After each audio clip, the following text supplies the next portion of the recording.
రే నువ్వు రెడీయా? రెడీ బా. Hello baby. అబ్బబ్బబ్బబ్బా, నీ వాయిస్ వింటుంటే ఎంత మొత్తుకుందో తెలుసా? మళ్ళీనా? నువ్వు ఎన్నిసార్లు అంటే ఎన్నిసార్లు ఎక్కడికి రమ్మంటావు? That was very beautiful night కదా. ఆ రోజు తలుచుకుంటే నా ఒళ్ళు పులకరించేస్తుంది.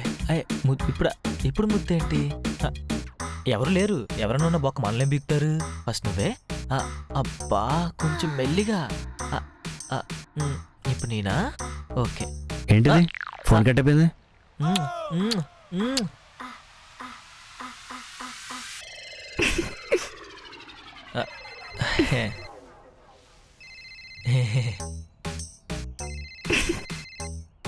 మీకంత సీన్ లేదని నాకు తెలుసండి. ఒకవేళ ఉన్నా నేను మీ పెళ్ళానని బయట ఎవ్వరికి తెలియకుండా ఎలా దాస్తున్నారో నేను కూడా మిమ్మల్ని చంపేసి అలాగే దాచేస్తా. చెప్పు. ఈడొక నా ప్రాణానికి